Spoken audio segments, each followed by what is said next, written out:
परम पावन श्री वृंदावन धाम की भूमि पर परम पूज्य सदगुरुदेव भगवान द्वाराचार्य जगत गुरु निम्बारकाचार्य श्री मुकुंद देवाचार्य पीठाधीश्वर श्री राधेश्याम शरण देवाचार्य जी महाराज के मार्गदर्शन में विश्व प्रसिद्ध भगवान श्री कृष्ण की नगरी श्री धाम वृंदावन परिक्रमा मार्ग मिथिला कुंज आश्रम में निरंतर 24 घंटे अखंड श्री युगल नाम महामंत्र संकीर्तन 30 वर्षों से चल रहा है और अखंड अहर्निश 24 घंटे सदा श्री धाम वृंदावन में मिथिला कुंज में चलता रहेगा। आज विश्व भर में अनेकों मंदिर हैं, किंतु भागवत का कोई मंदिर नहीं है। तब हमारे पूज्य गुरुदेव के भजन संकल्प से ये भाव जागा कि श्री धाम वृंदावन में एक अलौकिक भागवत मंदिर बने, जिसमें वृंदावन आने वाले सभी भक्तगण एक साथ संपूर्ण भागवत श्लोक का दर्शन कर सकें।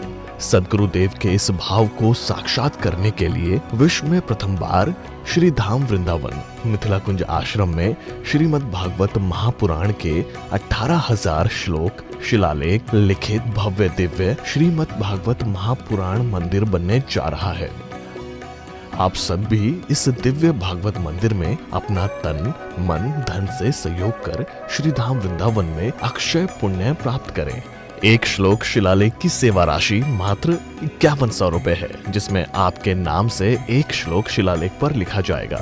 इसी प्रकार से आप 2 श्लोक की दान राशि 11,000 रुपए, 5 श्लोक की दान राशि 25,000 रुपए, 11 श्लोक की दान राशि 51,000 रुपए और 21 श्लोक की राशि है 1,01,000 रुपए देकर अनंत पुण्य के भागी बन सकते हैं।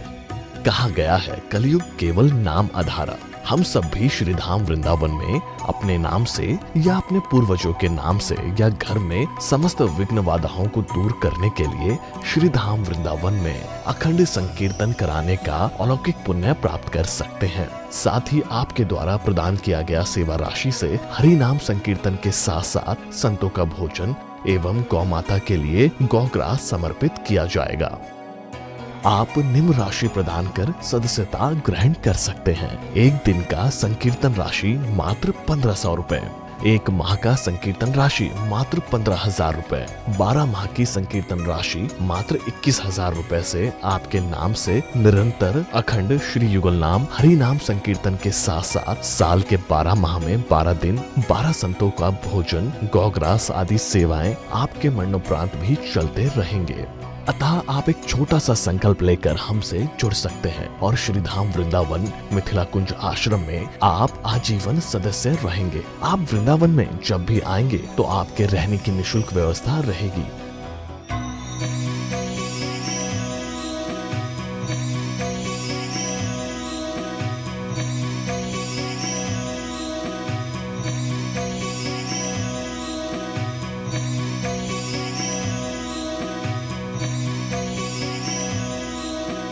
ये संस्था 80 जी के अंतर्गत कर मुक्त है, जिसके द्वारा आप अपने दान पर टैक्स की छूट प्राप्त कर सकते हैं।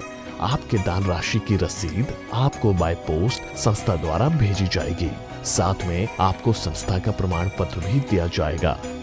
आइए हम सब मिलकर इस दिव्य भागवत मंदिर में अपना तन मन धन से सहयोग कर श्री धाम वृंदावन में एक अलौकिक भागवत श्लोक मंदिर का निर्माण करें। अधिक जानकारी के लिए संपर्क करें और मिथिला कुंज आश्रम से जुड़ने के लिए फेसबुक, यूट्यूब और इंस्टाग्राम मिथिला कुंज ऑफिशियल पेज को फॉलो करें।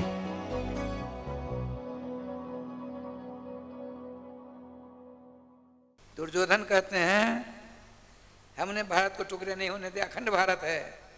जब तक मैं तो मेरा राज रहा, अब मैं परलोक जा रहा हूँ, मेरे बड़े भाई युधिष्ठिर जी राज करेंगे। अखंड भारत का राज, अखंडित भारत नहीं होने दिया। आइए भारत अपने को सनातनी मानने वाले चाहे कोई हो, 3 टुकड़ा करके उन्होंने चैन ली। ठाकुर जी कृपा से क्या लीला होती है, किसी का दोष नहीं, जुग का प्रभाव है। अब राधे श्याम जी सवेरा होता चाहते हैं। इधर द्रौपदी ने देखा मेरे 5 पांडवों का राधे राधे बच्चों का, रोती हैं, रोना बंद नहीं करती हैं। श्रीमान गांडी में धनुर्धारी अर्जुन ने कहा देव तुम चिंता करो न मत करो, मैं प्रतिज्ञा करता हूँ। क्या प्रतिज्ञा? जिसने तुम्हारे बच्चों का सर काटा है उससे सर को काट कर मैं लाऊंगा, उसके ऊपर पाम रखकर स्नान करना।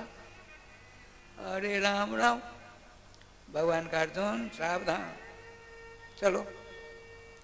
दुर्योधन अर्जुन सिरा दे। अश्वत्थामा ने देखा मैंने बड़ा अपराध कर डाला, बाल हत्याता प्रभा, बालकों की हत्या की है, मेरी जान नहीं बचेगी। अर्जुन ने मुझको नहीं छोड़ेगा। वो भी रथ पर चढ़े, दोनों रथ भगे जा रहे हैं, बहुत दूर गए। उसने कूद करके जल आत्मन करके ब्रह्मास्त्र का प्रयोग किया। भगवान से श्री अर्जुन ने कहा प्रभु क्या किया जाए? ब्रह्मास्त्र का समन ब्रह्मास्त्र ही कर सकता, दूसरा कोई नहीं करेगा। तो आपने ब्रह्मास्त्र का प्रयोग कर दिया। ब्रह्मास्त्र का प्रयोग करना अश्वत्थामा जानते थे और खींचना नहीं चाहते थे, जानते थे। अर्जुन प्रयोग करना जानते थे, संवरण करना भी जानते थे। दोनों ब्रह्मास्त्र लड़ते हैं, त्रिलोकी का संहार होने वाला है। वेद व्यास ने कहा प्रभु बचाओ। भगवान का अर्जुन दुष्ट अश्वत्थामा ये ब्रह्मास्त्र का प्रयोग ही करना जानता है, तुम सब कुछ जानते हो। दोनों ब्रह्मास्त्र को अपनी ओर खींच लो, दोनों को ले लिया, शांति हो गई। अब तो राय श्याम जी पकड़ा गया है, उसके ले करके आते हैं अपने शिविर के पास। कोलाहल मचा हुआ है। श्रीमती पांचाली जी बंधे हुए अपने गुरुपुत्र को देखा। आपने कहा मुच्यता मुच्यता में सो नितनाम ब्राह्मण गुरु। हे पांडु, हे पांडवों, आपने जिनसे विद्या सीखी, जिस विद्या के कारण आपने महाभयंकर कौरव पांडव भयंकर युद्ध में विजय प्राप्त किए हैं, उनके बालों को मारोगे, इन्हीं के कारण उनकी माँ सती नहीं हो पाएगी। इनको मारोगे तो उनकी आंखों से आंसू पृथ्वी पर गिरेगा, उससे पांडुकुल का संहार हो जाएगा। इसलिए जल्दी छोड़िए, जल्दी छोड़िए। ठाकुर जी कृपा से बड़ा राधे राधे। भगवान ने कहा देखो धर्मशास्त्र कहता है बंधुर अंतव्य आता है बदारना, ब्राह्मण धम जो है उसको नहीं मारना चाहिए, आता ही हो तो मार देना चाहिए। आता है किसको कहते हैं? जो किसी की संपत्ति हड़प ले, किसी की पत्नी को बुरी आंखों से देखे, आग लगा दे, ये सारे काम कौरवों ने किए थे। कौरवों के साथी हैं, इसीलिए ये भी आतताई में। इसको मारना नहीं है, लेकिन मेरे दोनों नियमों का तुम पालन करो। भगवान श्री कृष्ण की वाणी श्रवण करके पार्थ ने क्या किया, अर्जुन ने क्या किया, तो इनके मस्तक में मणि है, उसको निकाल लिया और शिवराज ने प्राप्त शिविर से धक्का देकर बाहर कर दिया। मरण का समान होता है दंड। अब राय श्याम जी क्या लीला हुई, अश्वत्थामा चला गया एक जमुना जी किनारे, एक पेड़ के नीचे बैठ करके रोता है। अब नाम जपता क्या, श्री कृष्ण श्री कृष्ण श्री कृष्ण रो रहे हैं। भगवान पहुंच गए। अश्वत्थामा क्या बात, प्रभु हमारे घाव को भर दो, मैं बाल हत्यारा हूँ। सुनो, यह तुम्हारा नहीं भर सकता है, तुम्हारे कष्ट मैं दूर करता हूँ, ये घाव यूं ही रहेगा। कल युग में लोग स्नान करने से पहले सरसों के तेल शरीर में लगाएंगे, और सरसों के तेल शरीर में लगाने से पहले अश्वत्थामने नमः अश्वत्थामने नमः अश्वत्थामने नमः ऐसा कर 3 बार छोड़ेंगे। वह जो तेल की छींट तुम्हारे घाव पर पड़ेगा, धीरे धीरे पूरा हो जाएगा। भगवान श्री कृष्ण ने ऐसा उनको सुनाया, चले आए।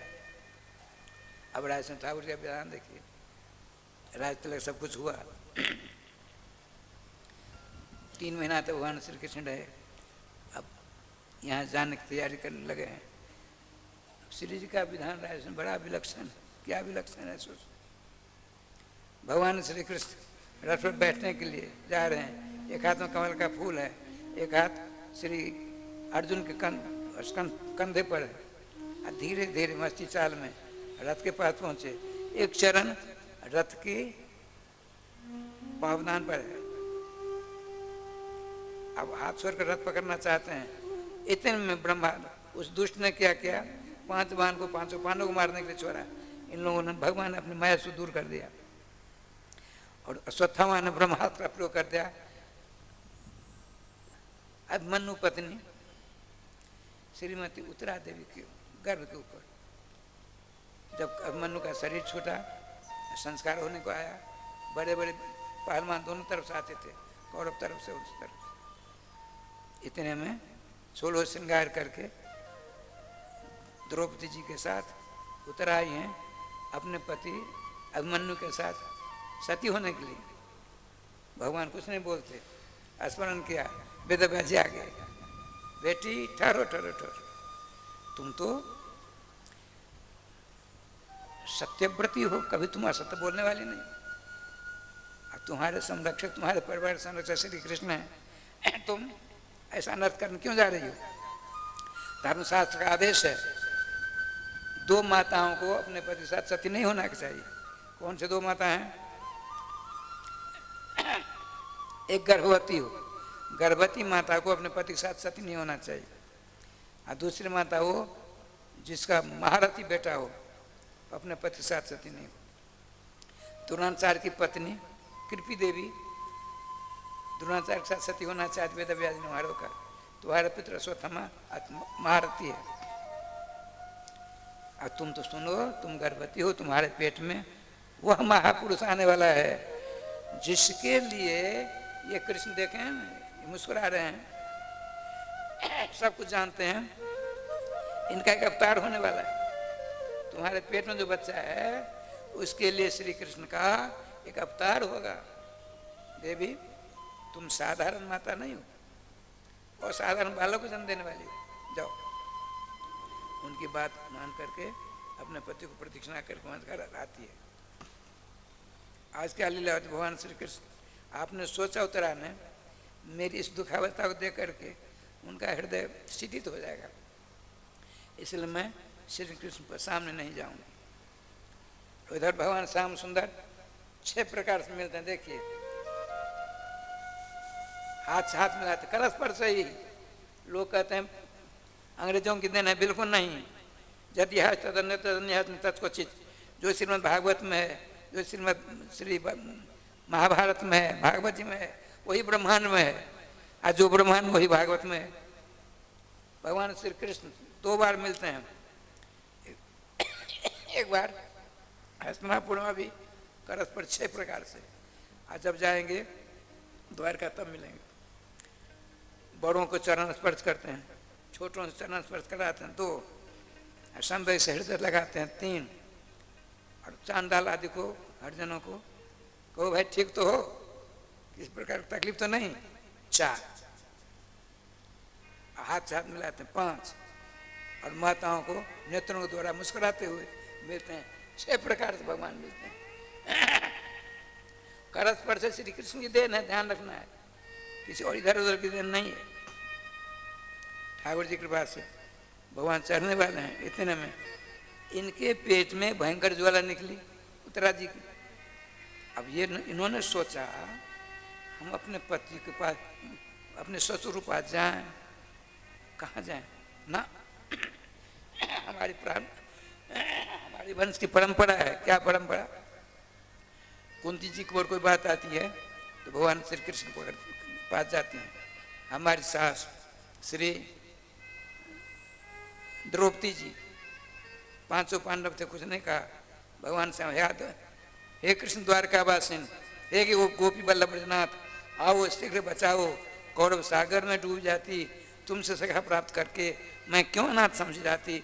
वस्त्र अवतार धारण करते हैं, हमको उन्हीं के पास जाना चाहिए। भगवान श्री कृष्ण पहुंचे कहाँ? उसके पास पहुंच गई, बाल बिखेर करे, छाती पीटती, कृष्ण कृष्णारविंदाक्ष भक्ता नाम भंकर, हे कृष्ण, हे कमल देव श्री श्याम सुंदर, हे भक्तों की पीड़ा को दूर करने वाले। देवी उतरे, मृत्यु से घबराती है, नहीं नहीं प्रभु, मृत्यु से नहीं, कामों धोते मैं नाथ हो, मामे घर हो नहीं पाते नाम, ब्रह्मास्त्र से लाकर स्वाहा कर दे। लेकिन वेद व्यास जी की वाणी असत न होने पावे।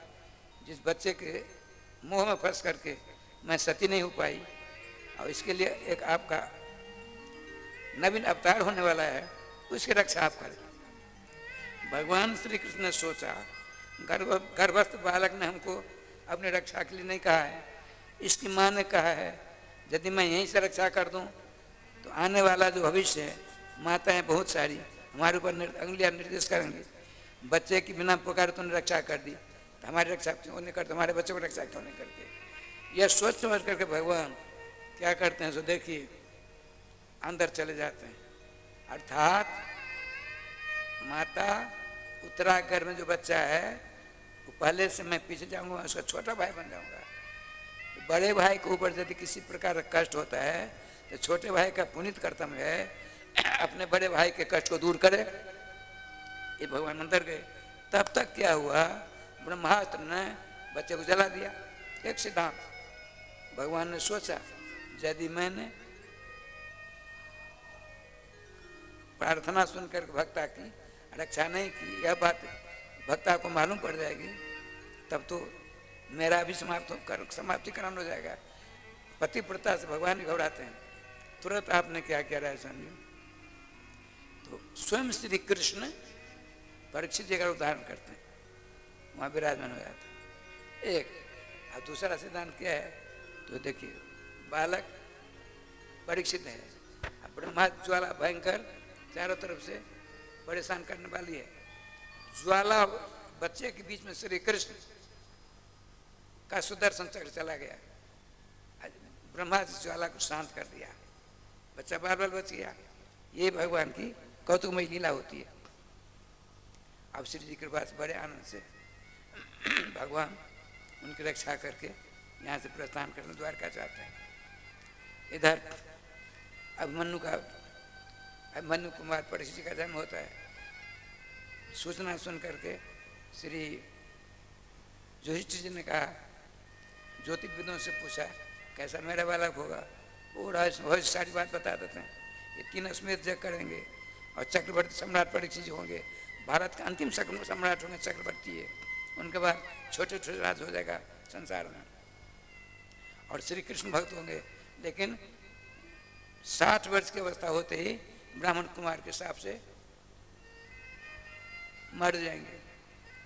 अरे राम राम, तो बड़ा गलत हुआ, ब्राह्मणों के साथ बड़ा खतरनाक होता है, उससे रक्षा कोई नहीं कर पाता है। आप चिंता मत करिए, इनके लिए भगवान श्री कृष्ण वाणी का अवतार श्रीमद् भागवत के रूप में भगवान श्री कृष्ण का अवतार होगा, और उसका श्रवण करने वाले श्री कृष्ण ही रहेंगे।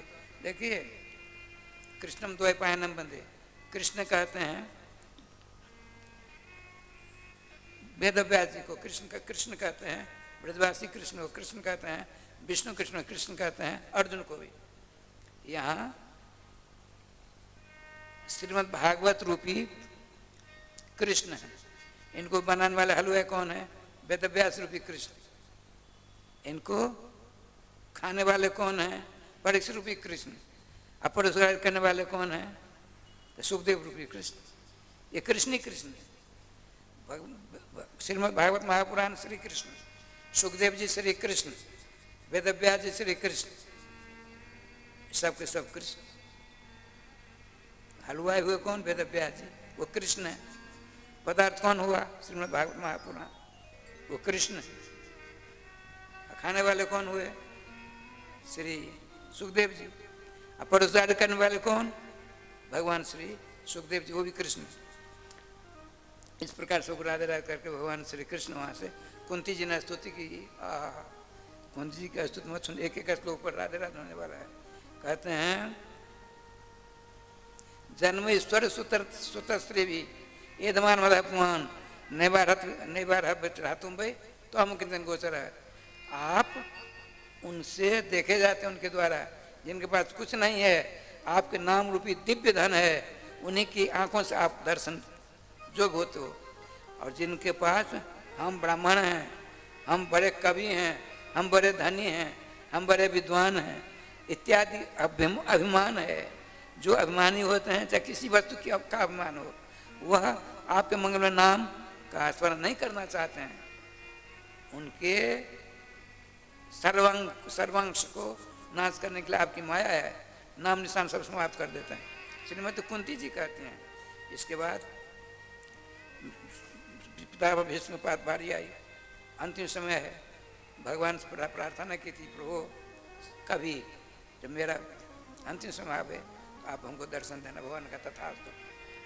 पांचों पांडवों को लेकर द्रौपदी लेकर आते हैं, बड़ा लंबा चौड़ा होता है, सभी प्रकार के धर्मों का उपदेश होता है, भागवत धर्म का भी। क्यों?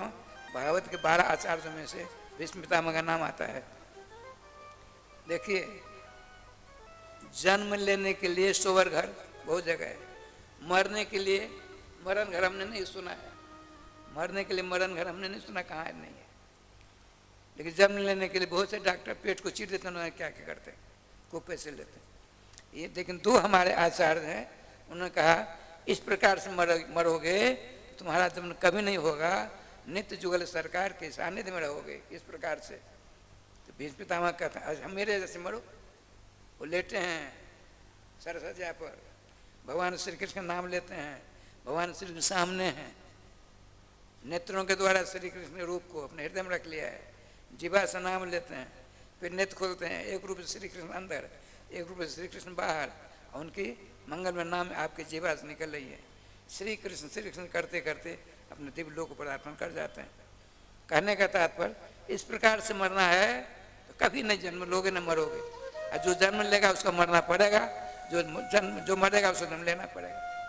सदा के लिए छुटकारा प्राप्त करने के लिए यदि इच्छा हो तो भीष्म पितामह के समान मरिए, कैसे खूब नाम लेते रहिए, नाम लेते लेते सारी व्यवस्था कर देंगे भगवान, नाम भगवान। अब श्री द्वारकाधीश यहाँ से प्रस्थान करते हैं, कहाँ? द्वारका के लिए। अब समस्त श्री कृष्ण की 16,108 महापटरानियाँ हैं, उन सबों के गोदी में बच्चा है। आत्मा भाई जाते पुत्र थे विदानुशासन, भगवान श्री कृष्ण ही बालक रूप में अपनी पत्नियों गोदी में विराजमान है। तो भगवान श्री कृष्ण ने एक दूत भेजा। कौन सा दूत?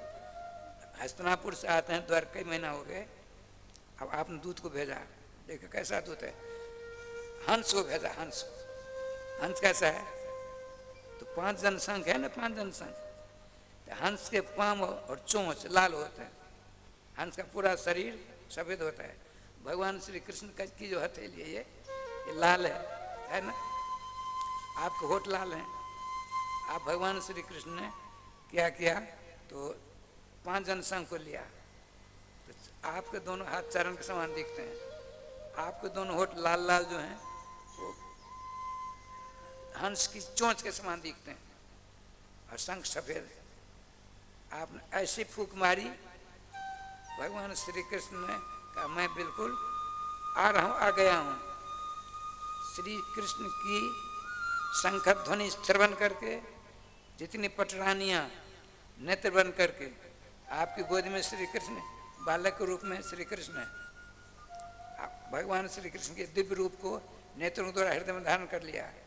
उनको लाड़ प्यार से खूब चकाचक सेवा कर रही हैं, बैठे हैं पद्मासन लगा करके, 1-2 नहीं 16,108 भगवान श्री कृष्ण आते हैं, 6 प्रकार से मिलते हैं और सीधे रनवास को जाते हैं। वहाँ देखा अरे राम राम, ये सब के सब तो मस्ती ले रही हैं, हम कितने वर्ष दिनों बाद यहाँ आए हैं, हमको भूल गए ये लोग। तो उनके हृदय में जो आपका स्वरूप था आपने अपहरण कर लिया। अब अपने हृदय से श्री कृष्ण की मंगलमय मूर्ति को अपहृत करके रायश्याम जी चौंक पड़ी, सामने देखा नीलमणि पुराण पुरुषोत्तम द्वारकाधीश को, अब उठा नहीं जाता, ऐसी विह्वल हो गई है।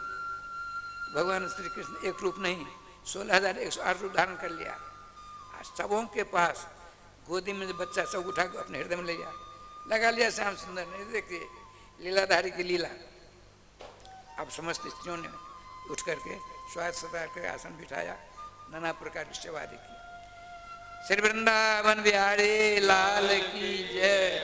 राजस्थान देखिए श्रीमान परीक्षित जी ने विजय प्राप्त की, कलयुग ऊपर निग्रह किया। उसके बाद हस्तिनापुर से बिहार पहुंचते हैं, कोस नदी बिहार में भटक गए हैं, लेकिन जरासंध का मुकुट धारण कर रखा था। वो अनीति से सोना चांदी आदिकों का रत्नों का मुकुट बना था, बड़ा लंबा चौड़ा हिसाब किताब है। आज उसको पहन कर चले गए। अब प्यास लगी, सवेर के वक्त है, लगभग सवेरे तड़के निकले और वहाँ पहुँच गए समुद्र ऋषि के आश्रम के पास। इस कलयुग तो इसमें था, इसने राजा श्याम जी उनकी बुद्धि बिगाड़ दी। राजन ये ढोंगी बाबा है, मारो। आपने देखिए क्या लीला होती है। धनुष निकाला, प्रत्युंचा चढ़ाई, तड़का से बाण निकाला, यूं किया, जो कान से हाथ स्पर्श हुआ तुरंत। ये तो बड़ा गलत हो रहा है। महात्मा के पास, महात्मा के धनुष बाण चढ़ाने जा रहे हैं, आपने समूह को रख दिया, नीचे उतर कर जाते हैं, मुकुट तो है ही। आपने कहा राजन,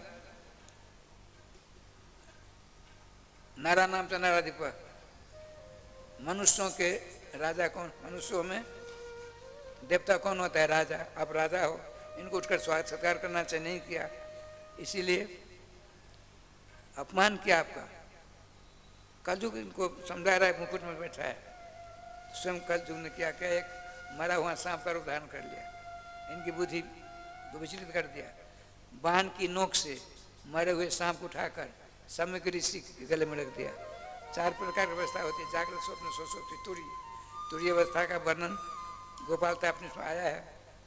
गोपालता अपने उपनिषद में क्या, तुरीयावस्थापन्नो गोपाला, जिस जीव को श्री श्याम सुंदर की अनुकंपा से तुरीय अवस्था प्राप्त होती है, चौथी अवस्था प्राप्त होती है, सदा हमेशा गोपाल जी के दर्शन करता रहता है।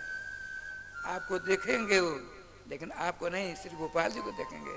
माला को देखेंगे, माला ने गोपाल जी को, मैं को नहीं गोपाल जी को। ये स्थिति हो जाती है। तो उस स्थिति में थे, उनको कुछ पता नहीं। लेकिन छोटे छोटे ऋषि कुमार ने लीला देखी, दौड़ कर गए। समीक ऋषि के पुत्र श्रृंगी से स्नान कर रहा था। उन्होंने कहा आपके गले में राजा परीक्षित ने सांप गिर दिया है।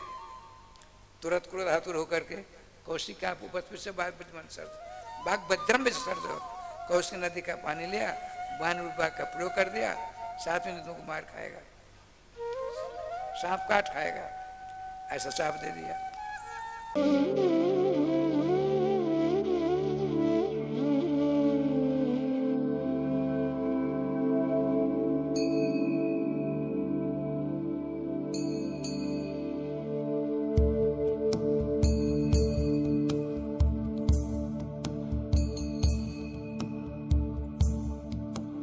परम पूज्य द्वाराचार्य जगत गुरु निम्बार्काचार्य श्री मुकुंद देवाचार्य पीठाधीश्वर श्री राधे श्याम शरण देवाचार्य जी महाराज के कृपा पात्र शिष्य परम पूज्य महामंडलेश्वर श्री किशोरी शरण देवाचार्य जी महाराज के सानिध्य में श्रीधाम वृंदावन की पावन भूमि पर मिथिला कुंज प्रांगण में विश्व में पहली बार श्रीमद् भागवत मंदिर बनने जा रहा है। इस प्रांगण में श्रीमद् भागवत के 18,000 श्लोक शिलालेख किए जाएंगे।